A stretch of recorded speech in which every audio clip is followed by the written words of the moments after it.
Good afternoon, everyone. This is Terry Cash from the National Dropout Prevention Center, and I'm here once again with my co-host and colleague, Marty Duckenfield, also with the center.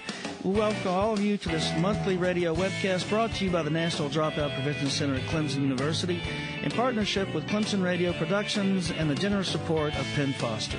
Well, good afternoon, everyone, from rainy Clemson. We are happy to be spending the next hour with you, getting out of the rain, on a topic of such great importance, fostering relationships with youth at risk. We welcome back those of you who have participated in our previous broadcasts, and we especially want to welcome our new listeners to the program. We have an outstanding program planned, as always, and so I think we need to get started. First of all, my job is to remind the listeners of the materials that we have for you on the website for today's program. This month, I've just been looking at them. What a powerhouse, Terry, that we've got here today. My goodness. Exactly. It's great. First of all, of course, you do need to make sure you have the slide presentation up on your screen because Gail will be taking you through that for today's discussion, so have it open and ready. There's also an item on the resource menu listed as slide presentation resources, which is a PDF format. And it'll be helpful to have that handy today because that'll be alluded to.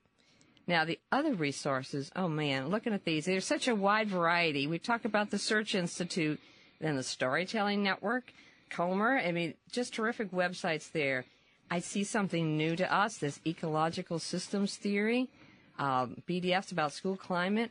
My personal favorite for a long, long time is Bonnie Bernard's work, Fostering Resiliency in Kids, and we are able to provide that entire publication for you here.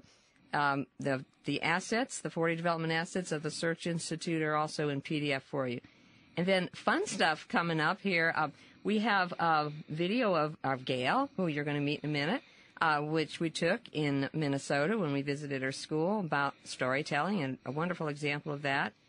She's got a book coming out with us next month. This is a good friend we've got here, and she's provided us with some great resources for our listeners. Well, indeed, Marty, I certainly encourage our listeners to peruse the wide range of materials available on our website. And again, that's www.dropoutprevention.org, dropout prevention being one word. Yes, and also now as we get started with the program, we would like to invite you to be an active part of the program today. So we have two ways that you can interact with our guests today. Because this is a radio call-in show and it's live, we encourage you to call in questions for our guests. We have a toll-free number, so you can do that. And put this down. It's 888-539-8859. And if you're calling from outside the U.S., the number is 864-656-4549. Now, you can begin calling in now or anytime during the program, and we'll put you on hold for a few minutes, but we're going to try to get to as many of your questions as we can during the broadcast. Now, the second way is to send us an email message, and if you write to our address, ndpc@clemson.edu, and if you put the word solutions in the subject line, we'll be able to spot those right away and get to those questions as well. Thanks, Marty. We're looking forward to those calls and questions today. And joining us is our friend and colleague, Gayle McGrane from Forest Lake, Minnesota. A year ago, we had the opportunity to spend a day at Gayle's alternative school and her elementary school in Forest Lake. And we're happy that Gayle could join us today, and she will make us take us in a new direction in a special area of relationship building. So welcome, Gayle, to the program, and we're delighted to have you aboard. Hey, Terry. Hey, Marty. It's grand to be here with you from the sunny, warm state of Minnesota. Hey, stop showing off. Thank you for inviting me here today. We're happy you're having your Indian summer, though, really. Well, let me take a few minutes to introduce our listeners to Gayle. As you will have noted on the website, Gayle McGrain is a principal at not one, but two schools in the Forest Lake area schools of Minnesota. The Forest Lake Area Learning Center is an alternative school for students in grades 6 through 12 and is viewed as a model program in the state. And having done significant research in alternative schools, I would suggest a model program in the nation. Central Montessori Elementary School is an elective elementary school based on the philosophy of Maria Montessori, as well as being an educational administrator. Ms. McGrane is a licensed independent clinical social worker with over 30 years of experience in the fields of child adolescence and mental health and education. I would suggest that makes her a seasoned administrator. Her perspectives on relationship building stem from the world of social work, and so we value this opportunity to learn from her today. More from her. Also, to set the tone here a little bit, we know the 3 R's, and Gail, I know you're going to talk about rigor, relevancy, and relationship, and those who've heard me speak, I've long advocated that it's really about relationships, and you can't really have rigor and relevancy until you've got those authentic relationships, and so, again, call us with your questions, and that number, again, toll-free, 888-539-8859. And for those calling outside the U.S., 864-656-4549. Okay, Gail, let's turn to the PowerPoint now and learn more about this new perspective that you'll be sharing with us today. Thanks, Terry. While we look at the first slide, building authentic relationships with youth at risk, I'm going to tell you just a little bit about myself. As Terry said, I'm a social worker, and primary social work role is to help clients to help themselves. This is accomplished by developing solid professional relationships built on trust, and it's a foundation of all social work practice. I have used this as the base of my work from the long-term adolescent psych unit to the crisis unit, my time as an elementary school social worker to a dean of students at a high school, and the Forest Lake ALC. My approach to building relationships worked perfectly with all of the individuals I worked with. Build trust, build relationships, foster learning and growth. Worked great. But when I became a principal, it was no good. It didn't work. I didn't have the time with individuals. Imagine that. Now it was a whole group, and a whole group that didn't necessarily want to trust me at all. I had to go back to my social work roots and figure out how to do with a group what I had done with individuals. And I realized that this is the same for teachers and other educators as well. Building relationships with groups, not individuals. That's my introduction, and now we can move on to the next slide. Dr. James Comer is the founder and chairman of the School Development Program at Yale University. He is an author and speaker on student success, and this is a frequently cited quote made by Dr. Comer. It is profoundly accurate in its simplicity. Significant learning does not occur without significant relationship. Before getting to the research and strategies of this approach to building authentic relationships, we will spend a few minutes talking about the importance of significant learning and significant relationships. Please move to the next slide, significant learning. The importance of significant learning is currently a hot topic in educational literature. Whether you look to Bill Daggett and the International Center for Leadership in Education, as Terry referenced with RR&R, or the ASCD publication, Educational Leadership, there are a plethora of publications that address the need for significant learning that goes beyond the basic levels of Bloom's taxonomy. The literature reflects some common themes, including globalization, which refers to the opportunity that the rapid advancements in technology and communication have created for the workforce to be global, not local, not national, but global. Teams of specialists that crisscross the globe are now working together. Also, advances in technology have automated routine work. Machines are now doing the work, and it seems that we are preparing our students for a world that is rapidly disappearing. Because of this, we need to move into 21st century learning. The demand is growing for creators, designers, innovators, and complex problem solvers. Learning at this level moves to new levels of critical thinking and problem solving, deeper investigation, and creativity. We must prepare our children differently than we have previously. This brings us to our next slide. As Dr. Comer stated, significant relationship is needed for significant learning. The International Center for Leadership in Education describes significant learning through the rigor and relevance model and now includes relationship as critical to the process. Think back. Just think back for a moment on a teacher you had that you didn't trust, didn't respect, and didn't connect with. Do you remember learning anything in that class?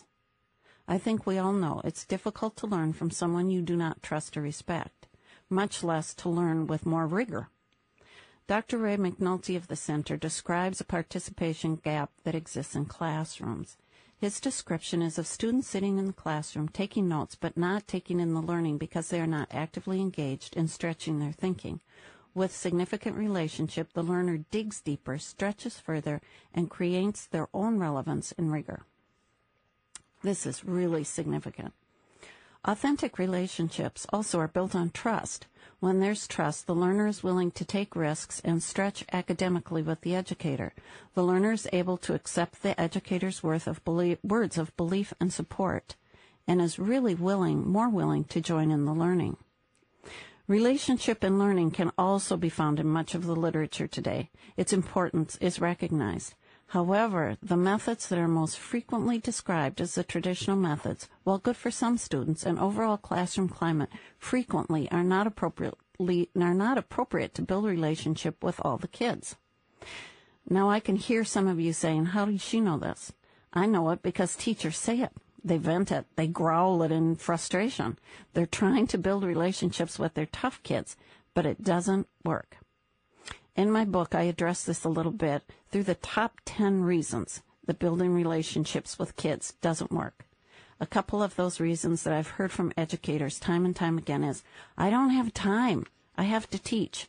I have too many kids in my classes. I'm teaching over 150 kids. How can I possibly know them?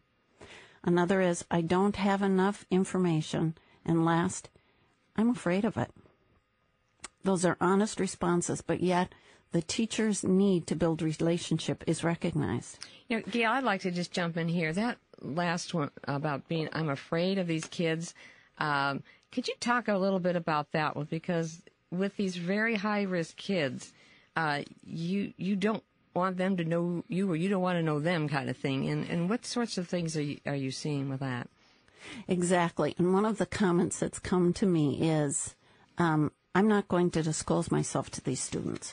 And that's certainly not what I'm talking about. Building authentic relationships isn't disclosing yourself to any of the kids. And I think that level of fear of kids is more, I don't know how to do this exactly. Mm-hmm. I think it's important, but this is something that I can hide behind because I don't know how to do it. To be honest with you, this isn't taught. And what is taught doesn't work with these kids. Okay. So that part of my book is to honor that educator voice. That is real, and I think that's something we need to acknowledge. So now we're going to go back to my roots and look at the theory that's at the base of this approach. Mm-hmm. So move on to the next slide. This starts at the ecological systems theory, and for all of you educators, I know this is moving into uncharted territory. This is a very basic theory in social work, and social workers use it to understand the nature of the individuals that we're working with. Very briefly, the theory views the individual as a series of systems acting and interacting upon each other. These systems include influences and relationships from the past and present, and they are in continual engagement. For a young person, examples of such systems might include school, friends, or a job. Thus, and this is a key in social work, to consider the individual is to consider the entire ecosystem or environment. A clinical social worker uses this theory in practice as a way to understand the client. A process of drawing out the system of the individual gives the worker a sense of the client and the elements that influence them. Let's go to the next slide and we'll talk about the EcoMap, which is the drawn-out system.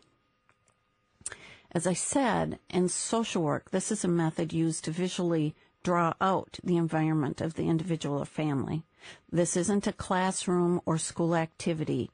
And I want it to be clear that this isn't something I'm recommending teachers ever do with students. It isn't appropriate. The EcoMap, as we're going to look at in a moment, is made up of circles that represent systems or relationships within the individual's environment. The center circle is always the individual, with circles representing other systems around this. Lines connecting the circles represent the kind of connection between the systems. Solid lines are positive connections, dashed lines are tenuous connections, and heavy dashed lines are stressful or dysfunctional connections. And you don't have to memorize this. I won't test it, but you'll see where it comes in play in a moment. Arrows represent the direction of the connections. Arrows going two ways represent positive reciprocal relationships. Single arrows without two ends represent one way. So now you've got a quick down and dirty look at what the ecological systems theory is and what that looks like in a map. Now I'm going to go through 3 fictitious maps of students that demonstrate the differences in students before us. Go on to the next slide, and we're going to meet Tim. As you can see on this map, it's a series of circles and lines. And as you look at this, note the solid lines between all of the circles. Those represent positive connections, and the arrows, which go both ways, are designating reciprocal connections. So they're positive two-way relationships. This is Tim, and at a glance, you can see the number of systems in his environment and the positive reciprocal connections between them. Tim's circle is in the center. His family is at the right top with solid two-way connections. As we look at all the circles, we can see that Tim is involved in soccer, FFA, which is Future Farmers for America, for those of you that aren't from Minnesota or Wisconsin, National Honor Society, and the school newspaper. These are all strong relationships. His school system is on the right side and is shown as being a strong, positive relationship. He has 2 close friends, Tom and Diane, near the bottom, as well as a strong, extended peer group. He also has a job at the Chicken Shack, which is on the left side, and it appears that this is a strong connection as well. The patterns here are of positive relationships with adults, and Tim will approach adults from this experience. If you look, there are many multiple lines crisscrossing between them that show connections between all these systems. This is Tim's experience, and he will approach adults from this level. As he comes into a new classroom, his initial approach will be one of trust because that's been his experience. Think about young people you know. Do some of them resemble Tim? Do you think he would be an easy student to connect with? Next, we meet Joy. So go to the next slide. As you look at Joy's EcoMap, you can see there are fewer systems in her environment. But again, the lines and arrows represent strong positive connections and relationships. Looking at the center, we see that Joy is a 16-year-old living in a single-family home. Her parents above her is her mother, Betty. This is a strong reciprocal relationship. She also has 2 sisters, and these relationships are also positive. On the left side, we see that she is active in a church group which her mother is also connected with. On the bottom left, we see she volunteers at a hospital and has 2 good friends that volunteer there as well. She maintains a job, which is on the bottom right, and all of these relationships are positive, strong, and reciprocal. Her relationship with school, which is more to the right, is also strong, but you can see there aren't a lot of connections to the other systems. So what that would mean is she goes, she attends, she's a good student, she has a GPA of 3.0, but that's not where most of her connections are, most of her activities. Although this shows a different environment than the one of Tim, it reflects a young person with solid connections to her family and community. Because of this, Joy will tend to enter into future relationships with a positive, trusting attitude. Again, consider young people you know that resemble Joy. My own environment when I was growing up was like Joy's. On our next slide, we meet Nancy. This is Nancy, and note the lack of solid lines. The presence of broken lines represents tenuous or stressful and dysfunctional connections and relationships. As you look at this in connection to Nancy, there are no solid lines going out or coming back to her. In the center, we see Nancy, a 16-year-old who lives with her father, Jim. His circle is above hers, and the heavy dashed line represents a stressful, dysfunctional relationship. And there are no arrows and connections, so there's no relationship there. She no longer has a relationship with her mother or two older siblings. Her parents maintain a tenuous relationship, and you can see her father's relationship with her two younger siblings is better than her own. That whole family piece is up in the upper right-hand corner. On the left and down to the lower left, we see Nancy has a boyfriend who's 22 years old and two close friends, all of whom use chemicals. That's designated as a separate system. Nancy recently quit using chemicals, and due to this, her relationship with them is tenuous at best. School is shown at the bottom, and if you look at it, that's a one-way relationship coming from school to Nancy. She continues to attend school as she's involved with the juvenile justice system, but she is definitely disengaged from school. According to the eco map we see here, we can tell that Nancy has no positive relationships with adults or supports in her environment. She will approach further relationships from this place of mistrust. As you think about young people you know, do you know any Nancys? And what is your experience in connecting with them? The next 3 slides, we're going to do just a quick review of our 3 people. So first, go to the next slide, which is Tim. Again, we'll consider him our high achiever. And again, he has many positive connections and primarily positive experiences with adults. He will enter new relationships with adults with positive expectations and a trusting attitude. Next slide, we have Joy, who's our average student. Joy's environment is not as full as Tim's. However, it is characterized by positive connections and relationships with adults. Because of her past and current experiences, Joy will enter new relationships with adults with positive expectations and a trusting attitude. The next slide again is Nancy.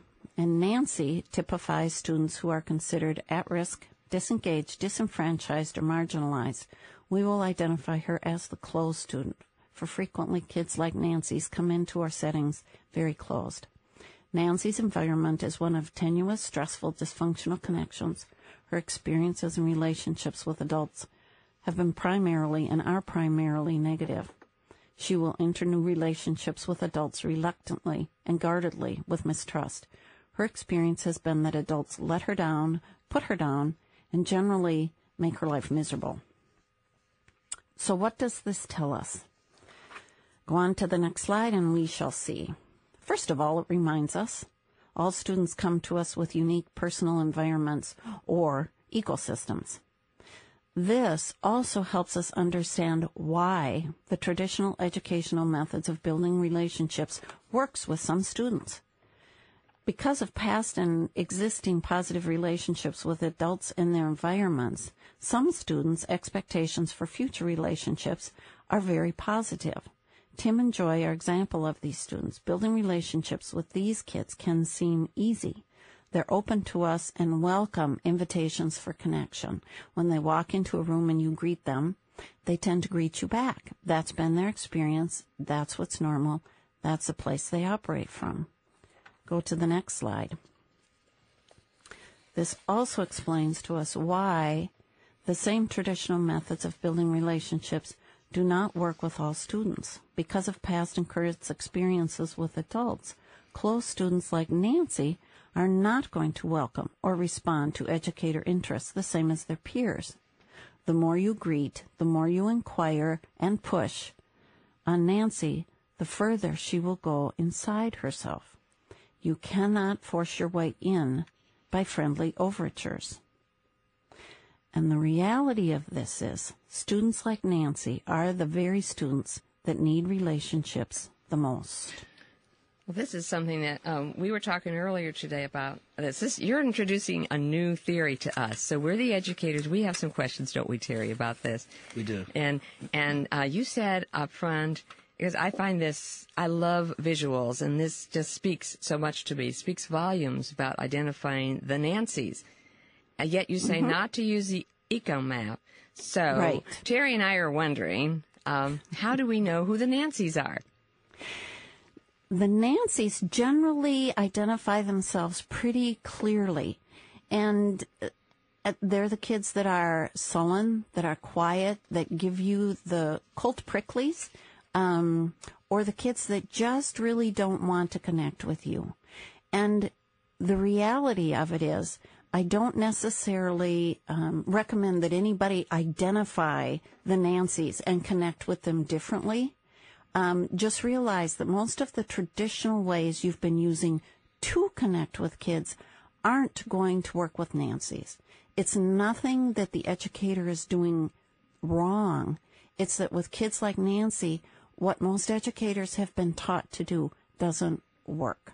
So it isn't that you need to identify all of those kids and find out what their eco maps are and then do something different with them. It's how you approach all of the students.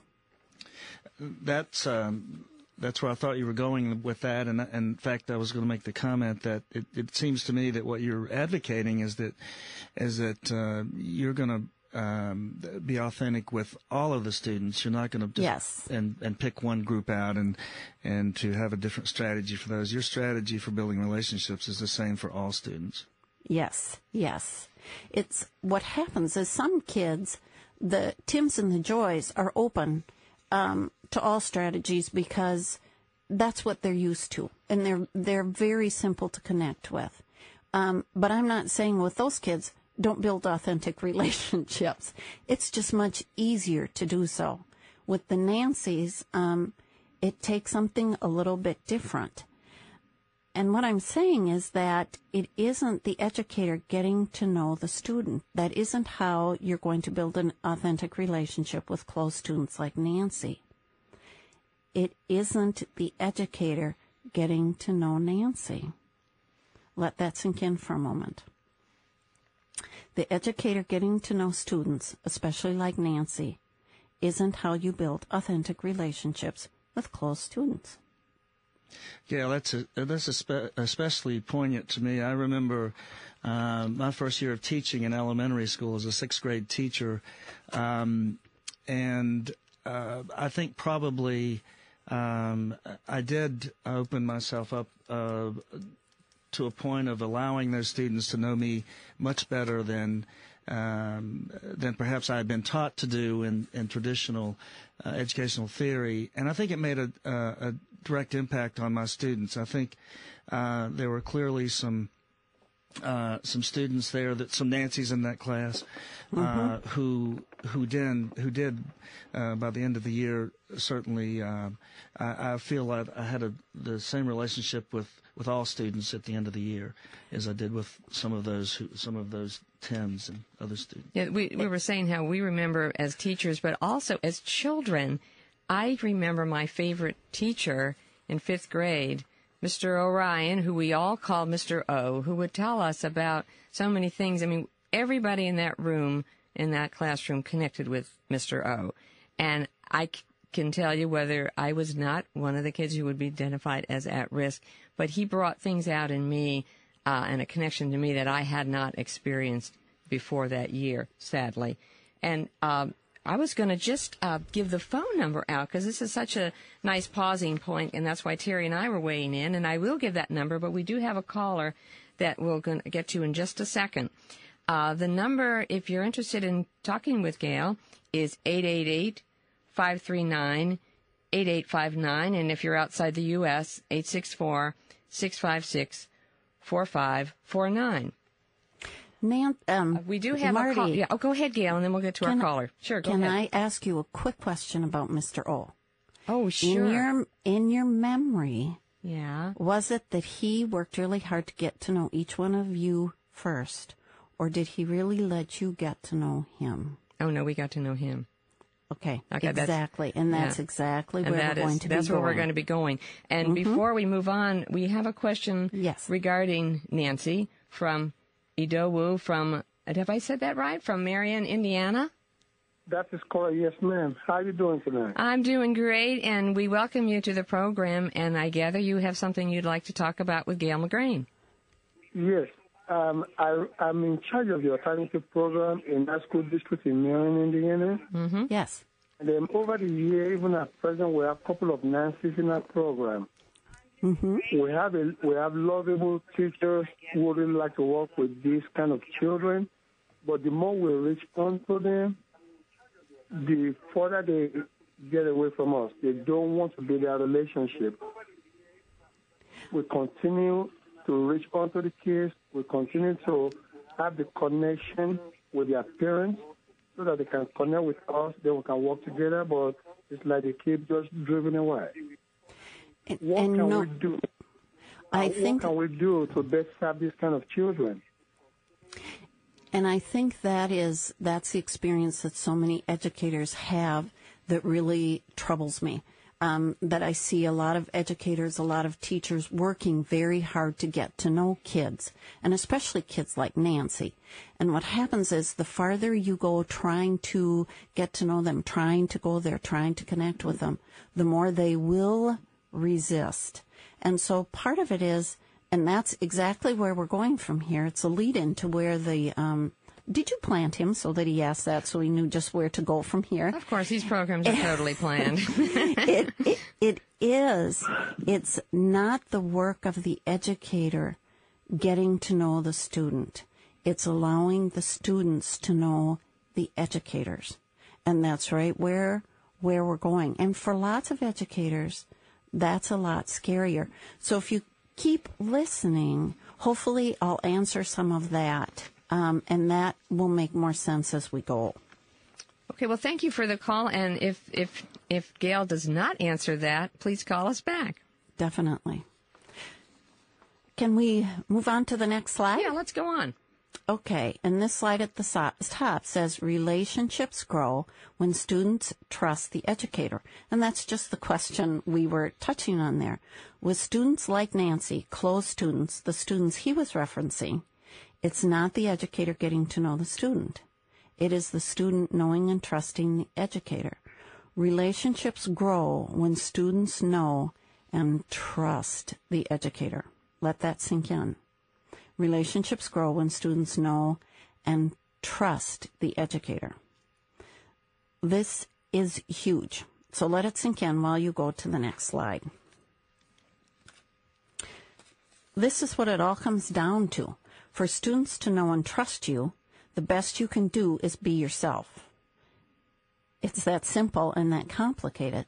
The very best any of us can do when working with kids is be ourselves.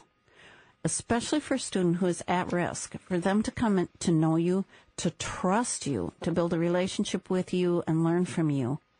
The best you can do is be yourself and let the student get to know and trust you. I'm pausing a moment because this is really, really, really huge. I think it is, and I'm letting it sink in to me. I hope all of you listeners are doing the same. Good. So if you move to the next slide, to do this, you have to decide who you are. And that seems simple, and that may seem complicated. Who are you? Who's the educator you want to be in the classroom? For me, it was who's the principal I want to be in the school. What's your identity? Sometimes it's easy for this to get lost in the shuffle of No Child Left Behind, state standards, criterion-based assessments, and building relationships with kids. Mm-hmm.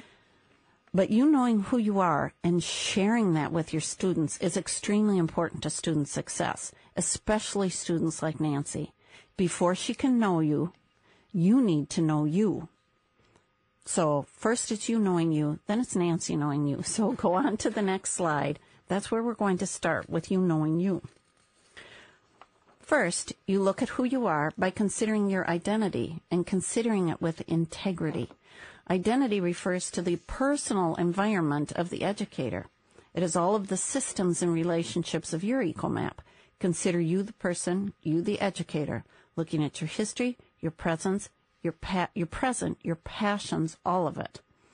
Considering yourself with integrity refers to becoming more real by acknowledging all of you. This means being comfortable with all of the systems that come into play, your strengths and your own personal areas of dysfunction. And yes, we all have areas of dysfunction. Each area needs to be acknowledged and owned. And I think, Marty, that goes back to that question of teachers are afraid. Mm-hmm. Yeah. We all have those things we think we need to trust and keep, or we need to hide and keep put away and let nobody see.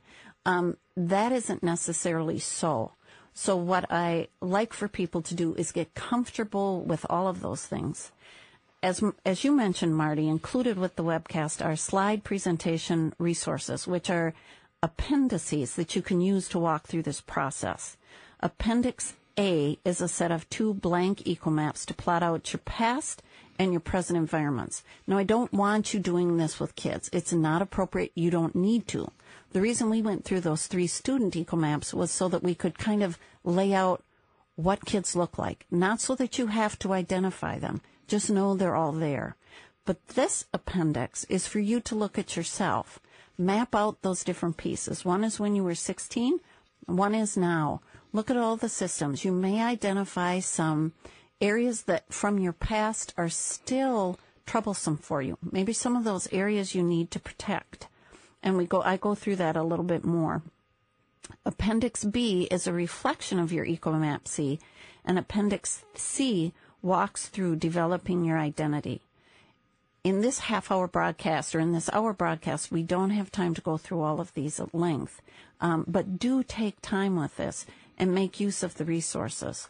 Your kids are really depending on it. Gail, it would seem to me that perhaps this would be an activity that you might even do periodically as an educator. I mean, we all change. We all have differing. Yes. I wouldn't say values, but we sometimes. I remember getting perhaps even hard or bitter as a teacher, and so sometimes we need to re-examine those ideas. Right. And that's the integrity piece. It's owning all of that and saying, okay, this is something I'm really touchy about. Not necessarily changing it, although sometimes we have to address those issues, but being aware of it. Because as we turn right to the next slide, we see authenticity and congruence. Students who have experienced very few trusting relationships with adults, especially in the educational system, watch their teachers really closely. They're watching to see if you are who you say you are. So if you don't know who you are, you don't know those things that are really touch points, the kids will find them, and then they'll just shut you out. Authenticity is sharing yourself by relating in a sincere, honest, and natural manner. That's part of that, getting to know yourself. Your words and actions clearly match your feelings and presented identity. Congruence is bringing a consistent realness to the classroom. That means that kids will begin to trust you when they see your authenticity repeated. Think about it for a minute. Do you say, hello, I care at the door, but then you get into, sit down, be quiet, this is really about world history? Or even worse, to some of the kids, you give them the message, go sit in the back, you're one of those kids. Students whose educational experiences have not been positive will start with a perception and a response of continued mistrust and disengagement. Are you supporting the continuance of this? Or is your presentation of yourself working to change it? And remember, when you speak, nod, laugh, ask a question, answer a question, the kids are filtering everything you do through their filters, which come from their own environments. So that's why it's very important to get to know who you are and then be authentic and congruent with that. Kids will start, like Nancy, will start from a place of mistrust. And it's your presentation of yourself that'll turn this around. So if you turn to the next slide, we start to go through the 5 strategies to present an authentic and congruent self. This actually, what we'll do today is an overview of the strategies, and these are the ones I have found most essential in presenting an authentic and congruent self. Again, reflecting on students with environments like Nancy, the best thing you can do is be yourself. And I keep repeating that because sometimes these strategies get uncomfortable for people, and it's important to remember exactly why you're doing it. So the next slide, we go to the trust-building strategies. I've put these strategies together from my own background and experiences, as well as what I've observed in watching master educators and asking them how they share themselves with students. I've been very fortunate to work with incredibly talented educators. And oftentimes I could be doing something and recognizing I'm doing it, but it was hard for me to put a label on it until I saw it in action with teachers or asked them. It's been a wonderful experience. And these are the 5 that I found most essential. I'm sure that individual educators will come up with more on their own. The 5 I go over that I believe are essential are sharing your energy, which is done through sharing your passion, sharing ideas, passion, humanness, which comes through your creativity. Next is listening into voice, which is sharing your belief in students. We all tend to say these words out loud. I believe in you. I believe in you.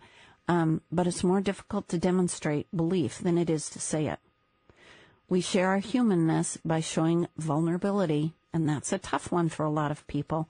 And finally, story, which is weaving all of the above into a wonderful context of content and emotion. In the slide presentation resources, Appendix D will take you through the 5 strategies and how to develop them. Do take time with these as well. Now we go to the next slide and we begin with the strategies. First one, which is passion. And this is where the fun should start. Sharing your passions, both those outside of education and inside, gives students the opportunity to see you, not the teacher, but you. And in essence, you're saying, this is important to me, and I'm sharing it with you, therefore you are important to me. I have 3 short examples that demonstrate this. And one of the things I hear is, it takes too much time. I can't do these things because then I can't get to the curriculum. And as we all know, curriculum is driving the world right now. It doesn't have to be that way. So here are 3 examples, and you can get an idea of how this works. Miss Jenkins is an educator with a passion for the health benefits of raw fruits and vegetables. Every Friday is Fruit Smoothie Friday, with students bringing in whatever fresh fruit they have at home. She also conducts a quarterly taste test of apples and garlic. These have been great ways for her to share her passion and share herself with her students. Ms. Jones is a lit teacher with a burning passion for recycling. She shares this by having mugs available for student use. Instead of clear plastic water bottles, kids are walking around school with coffee mugs of water. And yes, the mugs do get washed, but it's a way that she shares her passion about recycling. Mr. Watson is a science teacher who loves to travel. In his classroom, he has photo albums of exotic places he has been. The photos of flora and fauna are there for students to look at and talk about with him when there's time. Again, he's sharing his passion with travel with kids, which directly applies to his science. Students can see your energy, your excitement, and have an opportunity to be in touch with a different part of you through your passion. This one really got to me. I've been interrupting you, but I'm just sitting here off the edge of my seat. The first example, it was like, I remember doing that, and it's because I love food, and I have this nutrition thing going, and I did this with these 4th graders, and they brought in natural things, and we had the energy in that classroom and the connections I had that day were breaking some boundaries that had been there before. I hadn't realized that I was doing this, but it was part of science, and this is exciting to know that I did something right. And Marty, I'm glad you say that, because one of the things is a lot of teachers are doing these things. This isn't reinventing the wheel, but until you realize the significance about it and do it consciously and with purpose, the real benefit isn't realized. So it isn't necessarily doing something completely different than what you're doing or what you've always done, but do it with conscious effort, and it can really make a difference. Creativity is the next slide, and this is real similar to passion. I just want teachers to think about taking it one step further. There's just a tremendous amount of creativity in curriculum and teachers offering learning opportunities. And what I want educators to do is just tweak that a little bit and think about how you can share your own passion for teaching through those creative lessons and learning opportunities. Let the kids see your excitement about their learning. In building trust, this invites participation with you in the work. It speaks to your willingness to be open to new ideas, letting the kids manipulate knowledge and activities a new way. It gives the students the opportunity to see your pleasure in their learning. And it is a way to take risk with your energy. My example of this comes from a mid-level science teacher I have, Diane, who works with at-risk kids and who loves science. Now, her female students, at-risk mid-level students, you can imagine that group, are frequently less than enthused with some of the various experiments. The one that comes most quickly to mind is dissection. However, her exuberant enthusiasm pulls them in with her excitement and into the learning the whole time they're getting to know her. It's a very tight connection. The next slide is listening to voice, and this is one that can be real difficult to kind of put together. It's a tough one to grasp, but it's very important for showing congruence in caring. The activity of listening into voice is consciously using the process of listening to communicate to kids that you value what they have to say. That's the voice part. You value what they feel, and you believe they have significant ideas to share. It's those times when you can ask questions for reflection and further conversation, not to get the answers. My example of this actually is the situation that helped me nail down the strategy. I was observing one of my teachers. He was teaching health, and he again works with my marginalized at-risk kids. During an observation, he was asking several questions, getting different responses from around the room. And all the kids were joining in except for one, a quiet boy in the front. And I knew that this teacher, John, was aware of it. At one point, he asks a question, what do you think? Question. And asks it specifically of this student, who answers in a very quiet voice, I don't know. And John, the teacher, pauses, puts his hand on the boy's desk, and quietly says before moving on, yes, you do. With that comment, John validated the value of the student's insight and input and his desire for the student to join in and find voice. He didn't push it. He didn't force it. He encouraged it, validated, and moved on. It was amazing. Of course, I almost stood up and said, that's it. That's what I've been looking for. I didn't. On to the next slide, which finishes this one. Listening into voice honors students' stories and thoughts as they choose to share them. Listening into voice is the importance of believing there are answers and communicating that. It's not actually getting the answers. Next, we move to vulnerability. Young people who've been marginalized or disengaged are not going to let down their walls until you do. They're not going to take risks with you unless you have shown that you're willing to risk yourself with them. Allowing students to see a vulnerable side of you demonstrates your willingness to be open to students and invites them to risk being open with you. When we share our humanness, we invite students to share theirs and accept theirs. This is a tough one because I think this is where a lot of people think I'm saying, give up your whole self. Let kids just walk all over you. And that isn't the case. Vulnerabilities can be very small. One of mine that my kids know about is I am afraid of storms. It comes from my past. It comes from my history. And I'm afraid of storms.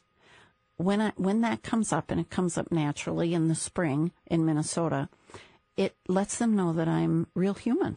I have fears, and I'm certainly not too important or too cool to admit that I'm afraid of something. This can feel uncomfortable to begin with, but it is extremely important. And it's been my experience that this is the point when kids really start to risk themselves with you. And I have a help on this one. I found the easiest, most profound way to share vulnerability is through story. And that goes to the next slide. The use of story as a tool in education as well as in business is gaining popularity, and for really good reason. When you tell a story, the student connects with you in a unique way. You're inviting students into your world in a manner that is safe for them and allows them to connect with you through your expressed emotion. As an educator, you can use story to share your humanity, your passions, your hopes, your beliefs, your fears, and it's the best way I know to share a vulnerability. For example, think of your first date, flunking the driver's test, when you went into the wrong bathroom in a public place, and this is a story I told, your fear of the dark as a child, or throwing up on the bus. All of these expose a vulnerability you had. And they all, when you weave them into a story and share them with kids are so invited into who you are, and that really opens you up to them. It really offers a place to connect with. A resource tool included with the webcast is a video of me telling a story with a group of first, second, and third graders. Oh, yes, indeed. That's a good one. Yes, indeed. We do want you to view that one for sure. Because she's a great storyteller, and the kids all love it, I gather, from all ages. Yes. And through the story, I do share a real common emotion. And the kids are able to laugh with me. And I found that all kids really enjoy that story and love to hear it. Just a note to go with it. When I tell that story with younger kids, like in the video, I am far more animated and all over the place than I am with older kids. But the story has the same effect. So do take a look at it. You know, looking at these trust-building strategies, I was noting that two of them, particularly creativity and listening to voice, are really obtained when the student starts to feel comfortable with the trust and can start to share themselves and giving opinions or being creative and so forth. So it's really a reciprocal thing going on here. Yes, it is. And a big part of what it is the educator just being open to those things. The kids like Nancy, the at-risk kids are so closed. And before they're going to even begin to open up a little bit, they have to sense that you are open with them. So again, a lot of it is being yourself.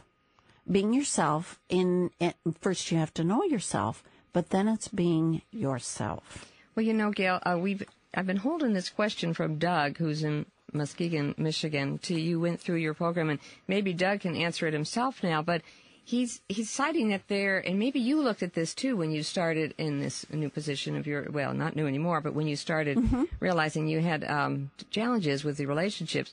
And here's his comment. There seem to be an increasing number of programs that are designed to teach how to create relationships. He mentioned some of them as examples. Why Try, Capturing Kids' Hearts. There's numerous examples. Do you have any thoughts about these approaches, which perhaps come from a different perspective? Are you familiar with them, Gail? Some of them I am, and there is a broad range of these programs. And what's interesting is a lot of them, and a lot of successful programs, they do advocate the one-on-one connection. You know, so you will have the time when a student is working with one individual staff person. I think a lot of the middle college programs have like the advisor that works closely with all the kids. When you're working individually with kids, this is still the same strategy I use when working individually with kids, but it is a little more natural to be able to open up to kids and get them to open up with you when you have time and space on a one-to-one basis. It's when you're in front of a whole group of kids, and you're trying to teach Spanish. That's when it gets more tough. Now, some of the programs, the things that concern me is some of the programs that I have looked at, and I'm not stating any of those, may use some of the same traditional educational methods that are recommended. You know, call on kids equitably, make sure you take note if someone is highly distressed and talk to them, greet all the kids at the door. And again, those are all wonderful, important things to do for classroom climate, for connecting with kids, for connecting with some of your kids, for recognizing when some students are in distress. But for some really close students, that's not going to reach them. They just close in further. Gail, let me ask you about I know you have a couple more slides, but what about this? This is an application as a systems-wide intervention strategy or reform model for your school. How could you address that as a principal or as a superintendent? I mean, clearly you've made a strong case for the relationships, the importance of relationships, and et cetera. But how could this be applied in a systems-wide or school-wide reform intervention process? Certainly. And I think it's an excellent question. And some of the resources included with this, the Search Institute information, they're included because they are the base of this as well. Search Institute, for example, is the base philosophy that the Forest Lake ALC is built on. And so our system is built on building connections, having relationships with students. And so part of it is that it has to be a consistent underlying belief that building relationships are that important. Mm-hmm. And for the principal, it has to be something that the principal buys into. For example, if I started asking my staff to build authentic relationships with students, but I'm not building them with students and I'm not building them with staff, it isn't going to go anywhere. So it is a great it's a great school-wide model, and that's what we use at Forest Lake ALC and Forest Lake Montessori. I mean, Montessori is the same. We're relationship based, and having those authentic connections with kids is really where it starts from. And so, yes, definitely, I think there is a place for it being a school-wide initiative. Mm-hmm. It's essential, especially with tough kids. I agree. And I only have 2 more slides, so this is my last one, and it's celebrate. Just celebrate, because the most important thing any educator can do, or principal with their staff, the best thing you can do is be yourself. Be authentically yourself and enjoy it. Share yourself with your students. Share your passion. Share your beliefs. Share your hopes. Share your fears. Authenticity is critical. And being that authentic and congruent educator invites trust. Significant relationships begin with trust. And as we know, significant learning does not occur without significant relationship. Final word from me is, unless you have more for me, is just remember the most important thing that you bring into your classroom is you. So enjoy being you. And it's the Army phrase, be all that you can be. That is be the best you, be the best you can be. Absolutely. Well, Gail, certainly your passion has come through on this hour. It's been really, truly an interesting program, and here we are at the end so soon.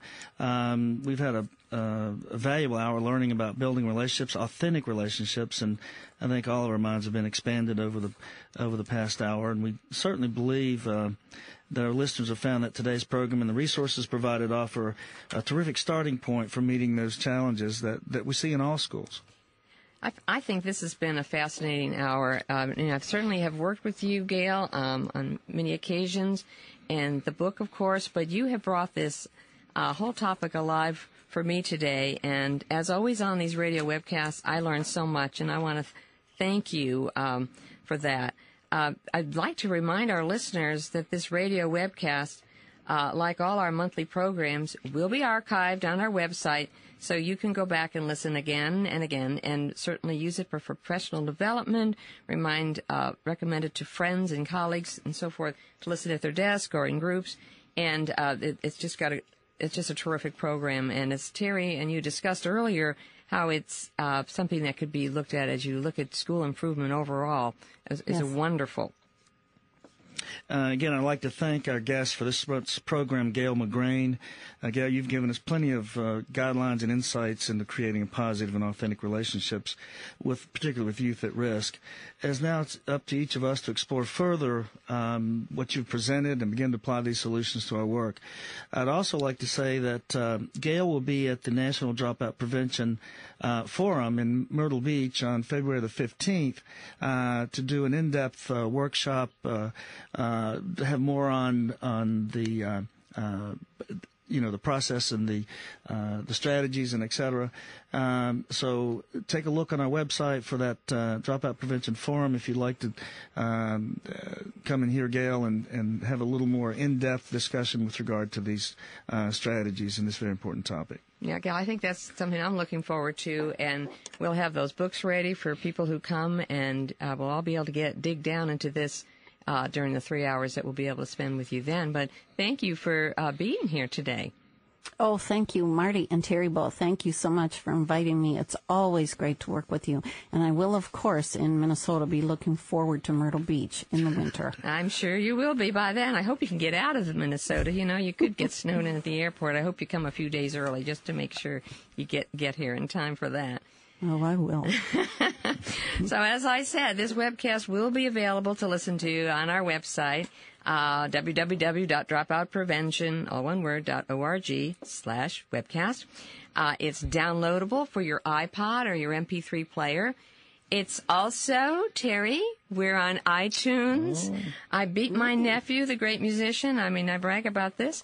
But you can subscribe to Solutions and get each month's program to hear again. Now, we've got something special coming on next month. It's a special broadcast. Normally we take December off. But we're doing something special in partnership with the National Service Learning Partnership. We're going to have a program on a Thursday. That's different. December 3rd at 3:30 Eastern Time. We're going to be featuring our dear friend Kathy Berger-Kay, who is going to talk about service learning. Service learning is one of our effective strategies, and so with Kathy, we're going to look at how service learning can be good dropout prevention. So we look forward to the special broadcast that's coming to you on December 3rd. So mark your calendars now. Well, thanks to all of you for listening and participating. Remembering that we know why students are dropping out of school, and with research-based solutions, we can ensure that all of our students graduate. Join us next time for more Solutions to the Dropout Crisis.